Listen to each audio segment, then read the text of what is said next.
Afternoon, good morning, good evening, depending on your location, to this session of the Thermal Transport Cafe, organized by Matteo and Mohammed, MD, and Carolyn. And before we go into today's talk, I just want to highlight the YouTube channel for the Thermal Transport Cafe. It has all the talks that we've had over the last couple of years during our TTC sessions, uploaded there. Please subscribe to it and like it, and sign up for notifications when the next talk is uploaded. I think you just click the bell icon. And so please do so at your convenience. Thank you. For today's talk, it's my pleasure to introduce Dr. Han Hu. I have known Han for now over 10 years, since we were both in grad school together, along with MD at Drexel. He got his PhD in 2016 from Drexel University with Professor Ying Sun as his dissertation advisor. And he went on to do a postdoc at Purdue under the guidance of Professor 𝗏𝗏 and Professor Justin Weibel at Purdue, and the I've got to get this name correct, Cooling Center, the Cooling Technologies Research Center.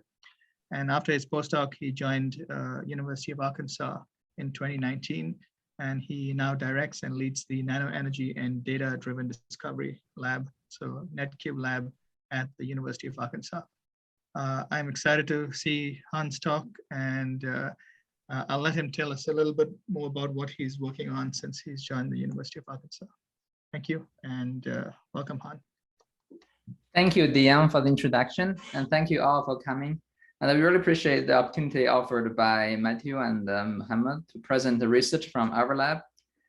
Today, I'm going to give a brief introduction to our lab and also describe our research on non-intrusive fast response and thermal sensing using multimodal sequences. Before talking about the specific research topics, I want to first introduce our lab. So our lab is at the University of Arkansas, located in Fayetteville, Arkansas. Fayetteville is ranked as top 10 best places to live in the US 6 years in a row. So it's a beautiful, very nice place to visit. Our lab, Nano Energy and Data-Driven Discovery Laboratory, we have three major research thrusts. That is the high performance cooling, data-driven synchronized modeling, and acoustic modeling. For the first thrust, what we are working on is to develop new technologies for high performance cooling of electronics used in computational infrastructure and electric vehicles. We majorly have two direction. First is investigate weakening structures in inertia limit for pool boiling enhancement. And second one is implement our technologies in immersion cooling of high frequency transformers. The second thrust is on the modeling of sequences. This includes a variety of different sequences of different dimensionality and in different applications. For example, the data-driven modeling of dendrite growth and machine learning aided base calling, bubble dynamic feature extraction, and acoustic emission-based CHF detection. And today's work will be focused on the following two. The third thrust is atomistic modeling of transport processes, including diffusion kinetics, infiltration, mechanical strength of tooth enamel, and charge distribution in biological processes. These are the three major areas that our lab have been working on. In addition to research, we also try to contribute to education and outreach, particularly in the area of integrating engineering and data science. We offer a course, Machine Learning for Mechanical Engineers, to cover machine learning, deep learning algorithms, and have students successfully implemented those contributions in their dissertation and thesis in applications such as robotics, control, heat transfer, as well as computer vision. For the outreach, we have been working with high school teachers in Northwest Arkansas, along with the Arkansas Data Analytics Teacher Alliance to integrate data science into engineering and science programs in high schools. That's a brief introduction to our lab, our research efforts, education, outreach efforts.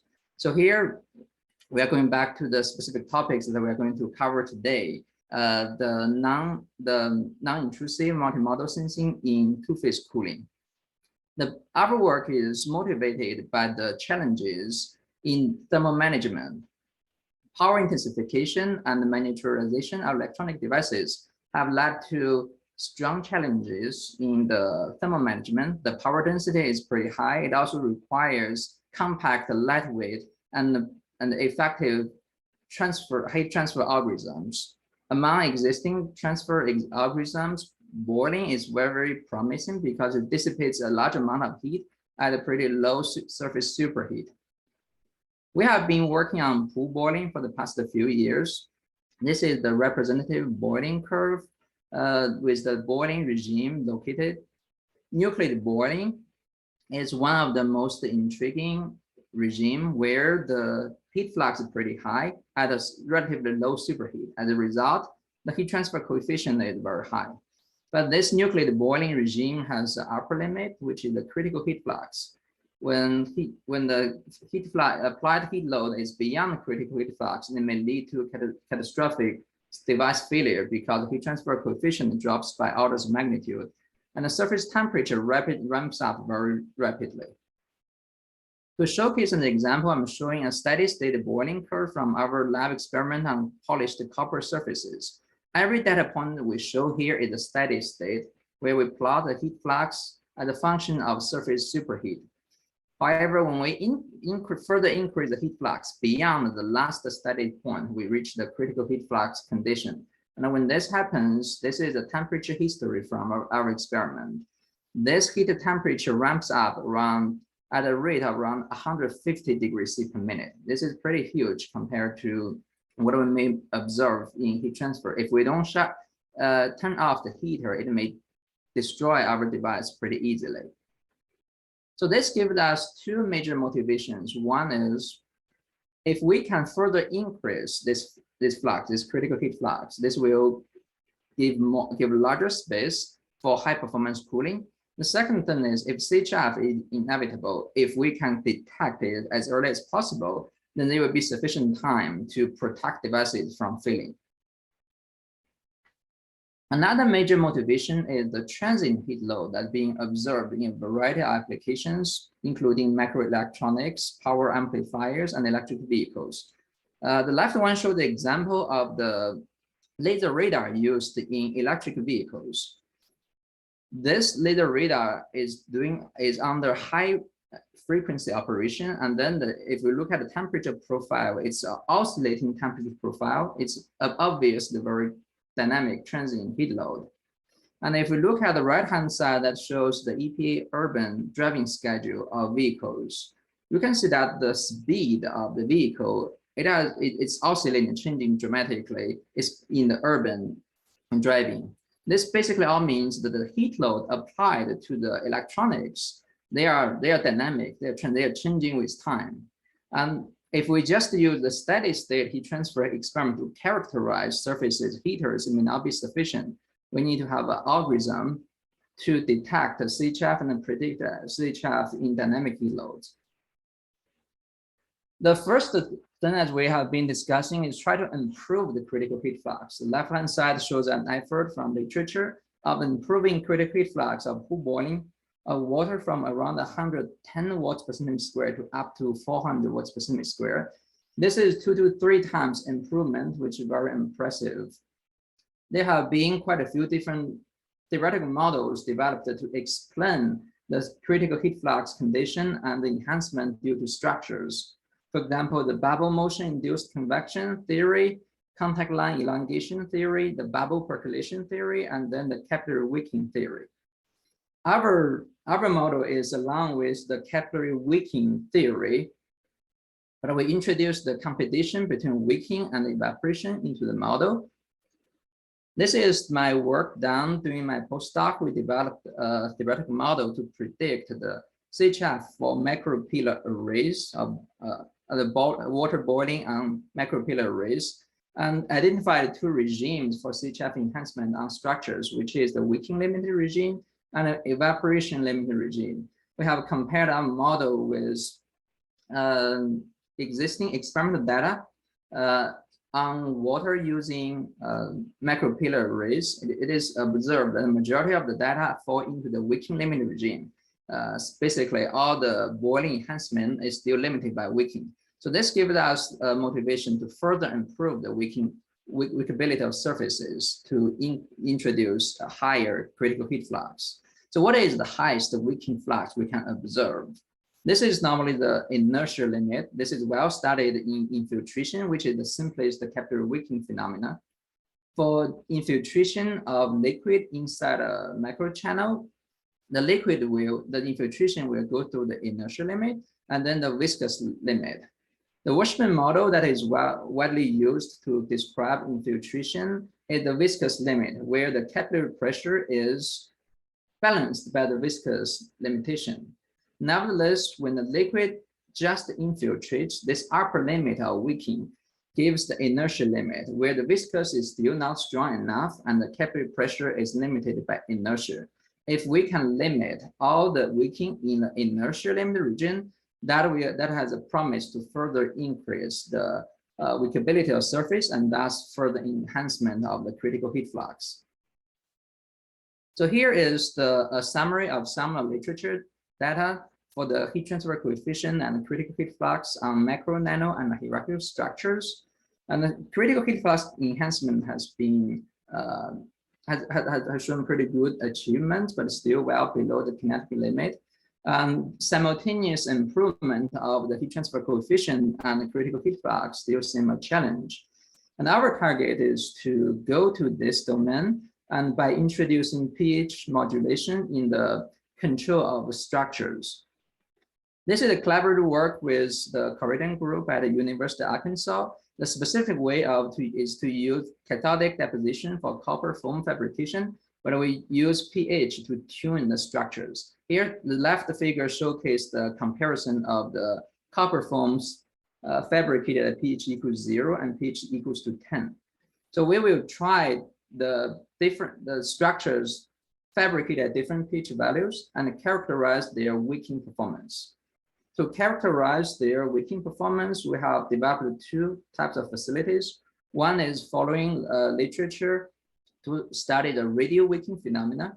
Radial wicking is most relevant to boiling. This is because in the bubble, the specific wicking regime is actually the inverse radial. This is very similar to a radial wicking of Pantone droplet. But meanwhile, we also develop another facility for linear wicking. This is because in this linear wicking facility, we can control temperature and pressure more precisely and can reach a combination of temperature and pressure that is more relevant to the saturation point, which is the boiling state. We use these facilities to characterize the wicking performance of our structures. Specifically, this is our pool boiling performance. The wicks of structure will be installed on our heater and then eventually used to characterize the wicking performance. There's majorly two big sections. One is the pressure regulation using a closed chamber and a condensing system. And then the other is a block heater where we use thermocouples to track the temperature history and heat flux. So here is our wicking results.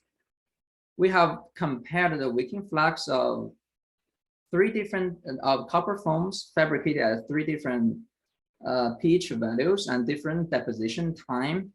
And what we can observe that there is an optimal pH for wicking. So most of the existing copper foams, they are fabricated in acidic solution, basically pH equals 0.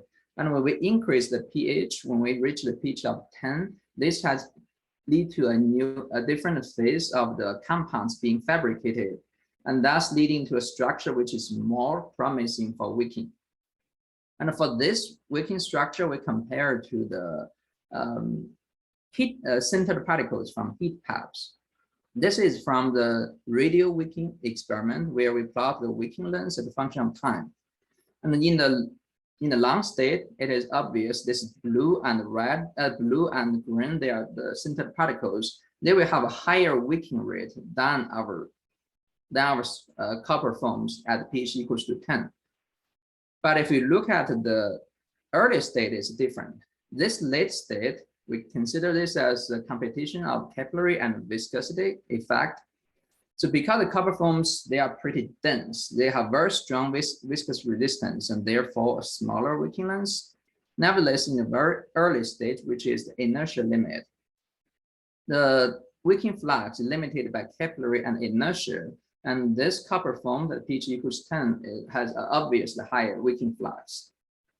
With this being said, if we can limit all the wicking phenomena at the inertia limit, which is during the critical heat flux condition, this will make a dense structure more promising for CHF enhancement.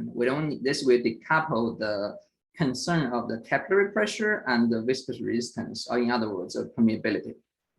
This copper foam, those dense structures, they promise better performance by providing a stronger inertia limited wicking flux. That is about the wickability, structure calculation.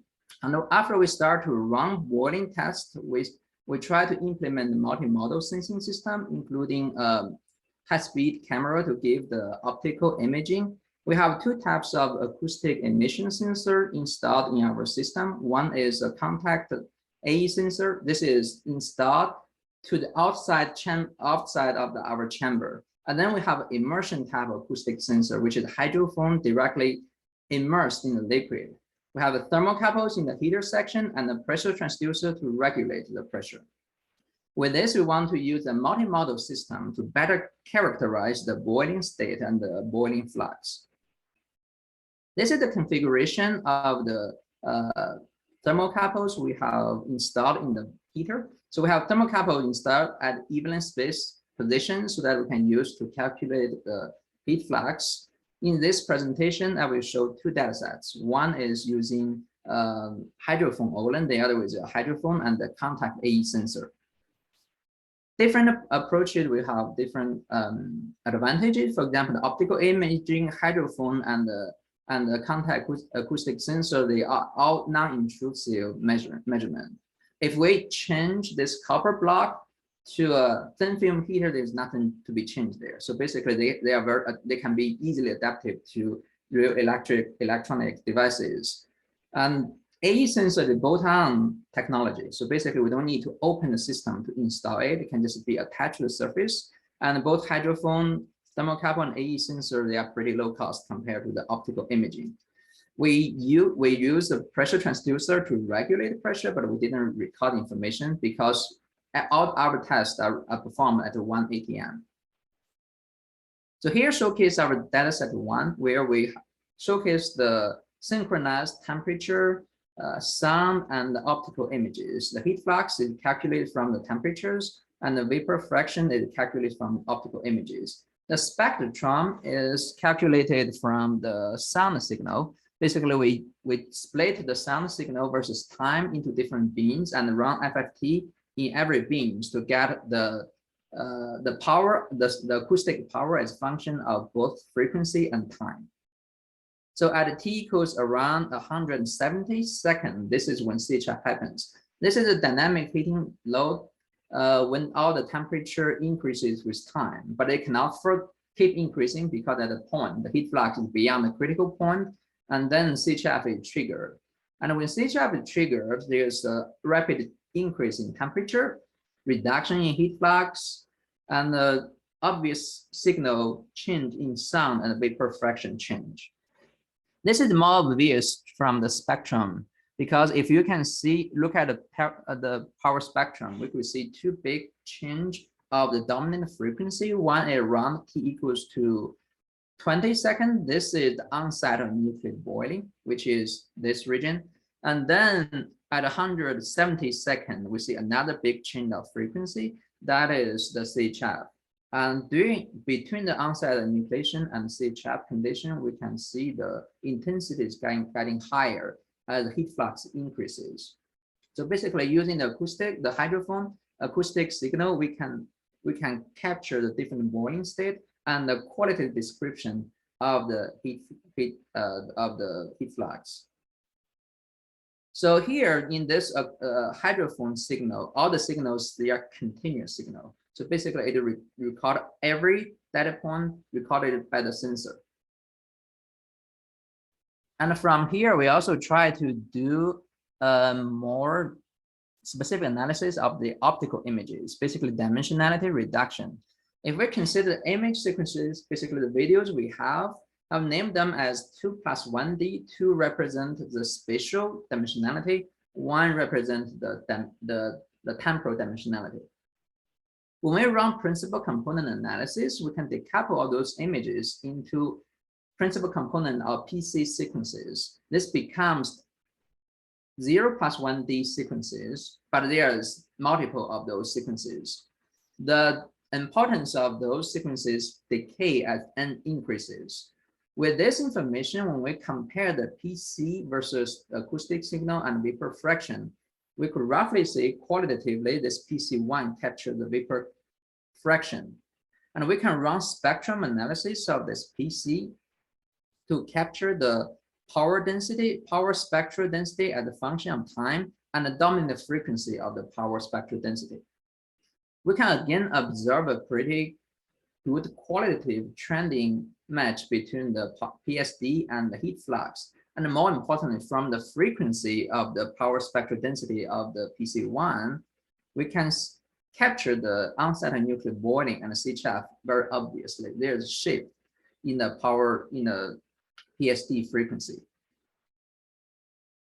And the next data set we're doing, we are introducing one more data set, one more signal, which is from the contact acoustic sensor.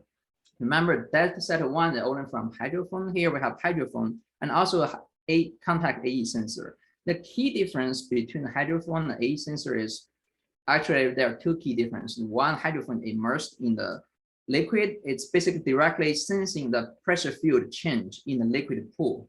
The AE sensor is more indirect. It's in contact with the chamber, so that it senses the vibration in the boiling chamber. Another key difference is the hydrophone is recording continuous signal, while AE is not doing continuous signal. It's using a threshold to get the heat. This is what we generally do is this AE sensor is at a pretty high frequency, and we use the threshold to remove the noise and only count the heats, the number of heats in the duration where the signal is beyond the sequence. And then the strength of the signal is captured using the relative energy of the AE sensor. And from this sensor, we could observe the CHF is captured more obviously, although there's certain delay with this energy. Basically, we have a peak. This during the nuclear boiling state, this AE energy is pretty low, but when after CHF happens, we see this peak in the AE energy. So basically, what the CHF condition has triggered a pretty strong signal across the vibration of the systems to reach the AE sensor. So this AE sensor can be readily used as a bolt-on non-intrusive signal to capture CHF condition in any devices. So this concludes our efforts of trying to use AE sensors, including both hydrophone and contact AE sensor, to capture the boiling state and the boiling flux. Another important model of the signals is the optical image, and there have been very nice literature study. There have been many good studies investigating different types of imaging. For example, the thermal images. There are deep learning algorithms to characterize those effects and develop mechanistic models based on the data. And also, convolutional neural networks have been used to predict heat flux during boiling and used to analyze condensation images. Different data sets have been used to train models to increase the model generalizability, and principal component analysis have been used to capture the hidden physics from the boiling state. Those are all very nice studies from the literature. As for our effort, we are trying to answer a question is how do we improve the predictions using image sequences? First of all, is it possible to predict transport properties from static images? And my answer is yes, because in the image, it showed the spatial resolution. And if we think about these transport processes, the dynamic evolution is related to the spatial resolution. So I think it's possible to use a static image to predict a transport property. For example, just using boiling image to predict the heat flux, because the spatial revolution should be sufficient to indicate the transport property. But we are also trying to see if we employ data-driven temporal modeling, whether we can get a better prediction. This is the example of a steady state boiling curve. So this point has a steady state heat flux and superheat. But if you look at any of the steady state point, there are bubble dynamics, the dynamic process for the bubbles. And if we plot the time-dependent vapor fraction, it's changing every time. It won't be a constant at all. So our process is, if we try to use image sequences to predict the transport properties, this is more like a behavior-based prediction rather than appearance-based prediction. And this may promise higher, better predictions. Before we move on to the image sequence based on prediction, I want to quickly review our image-based prediction. We have tried to use transformer neural networks and convolution neural networks for image classification, CN for regression, and also principal component analysis and the k-means for clustering. It noted that the transformer is at least 2 times faster than CN. And the clustering results is pretty interesting. I want to quickly share it here. So what we have been doing is we convert the images, all the images into PCs, and just those are images from 2 regimes. One is pre-CHF, the other is post-CHF. The pre-CHF is a pretty broad regime, including the discrete bubble and the bubble coalescence. After we convert them into PCs, and then we run k-means clustering to separate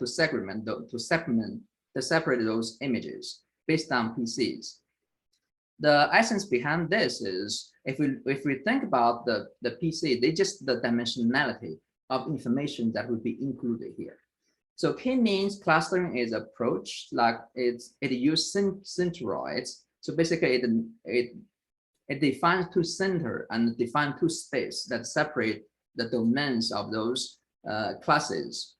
When we increase more images, it basically increases the dimensionality of the space. So for example, some data set may look overlapped in a 2D space, but in 3D space, they are actually not overlapping at all.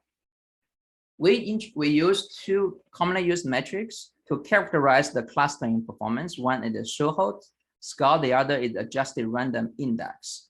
So the smaller the �-Hult star is, the better the separation is. As for the ARI, the closer to 1.0, the better separation is. So now this is clustering, so we are not using labels. This is complete unsupervised. But when we have sufficient pieces, the clustering is effective in separating all the images without using any labels.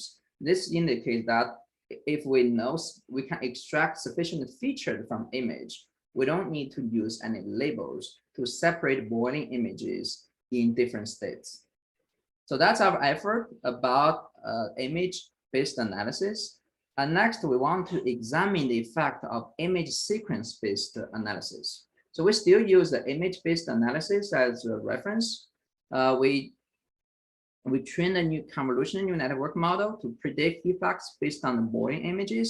Meanwhile, we trained a convolutional long short-term memory convolution model which couples convolution and recurrence to predict heat flux based on image sequences. With this, we compare their performance in the prediction accuracy. So this is the data set we're using. This is from our collaborator 𝗏𝗏 group at Purdue University. This is HFE-7100 boiling on silicon macropillar arrays. As the heat flux increases, the bubble volume just becomes larger and eventually reaches CHF. in this study, we didn't include the cis-Chef state. They are all steady state heat flux prediction. As for the dataset construction, we are connecting frames of different, the neighboring frame to form sequences and use sequence to predict the heat flux. By the way, 2 heat fluxes are left not used during the training because we are trying to test the model for unseen heat flux. So this is our effort of testing the model for unseen heat flux. This is the interpolation. What we're trying here is we have a class for lower heat flux and we have a class for higher heat flux. And for unseen heat flux, what happened is the weight average prediction would be very close to the true calculation. And if we compare the prediction of the CN and the convolutional LSTM model against the experiment's true heat flux, we would observe they are pretty close to the true heat flux. But if we compare CN versus convolutional LSTM, obviously convolutional LSTM has much smaller error compared to CNN. This is basically means the image sequence-based prediction yields more accurate predictions than image-based predictions. So for static image prediction, it's simple, it's just single image. But when we go to sequences, we start to have a more complicated parameter space. For example, how long should the sequence be? To define the length of the sequence, we can do 2 definitions. Is one the temporal length. Is that 100 microsecond or 10 microsecond long? Or we can use number of frames. So to test them separately, we have constructed several scaled down data set. So basically we downsample the data by reducing its frame rate to test the effect of frame rate and test the effect of the temporal length. The quick benchmark is if we try to run the CNN model and a convolutional model with sequence equals to 1, basically just 1 frame. 1 frame per sequence, then it's based on static image. Convolutional LSTM doesn't show any advantage over CNN. So it's basically the advantage of convolutional LSTM over CNN is not by the model itself, it's by the sequences input to the model. And when we try to use different number of frames per sequence and a different frame rate, we try to observe something pretty interesting. So as expected, when we have more frames per sequence, the prediction would be more accurate. This is as expected because more frames included, it should capture the dynamics better. Meanwhile, by increasing the ∆T, it also makes the convergence faster. But the 3 curves are still separate curves. The interesting thing is if we plot the accuracy of the prediction of the convolutional LSTM model against the temporal sequence length, which is the product of the number of frames times the time step between consecutive frames, all the different parameters just collapse.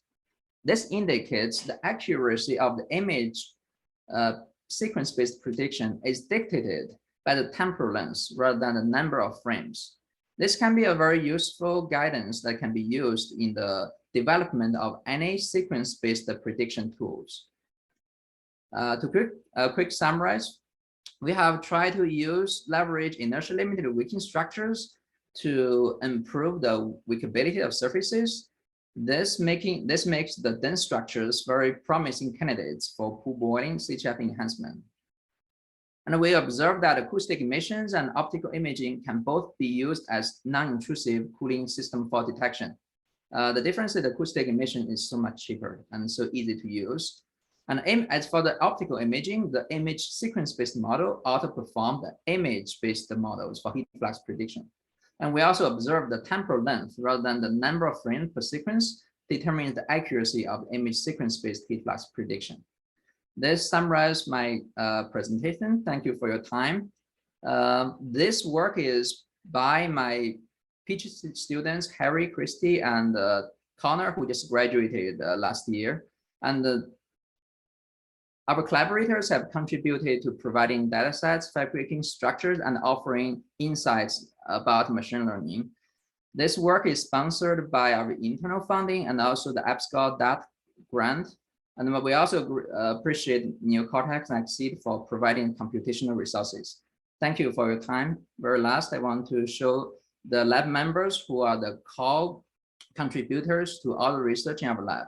Thanks for your time. Thank you very much, Han. Let's give him a round of applause virtually. And so, very interesting talk, Han. We're open for questions now. If you'd like to ask a question, please unmute yourself and ask it. I request that we let one question be complete before we move on to the next. And so please feel free to unmute yourself and ask a question.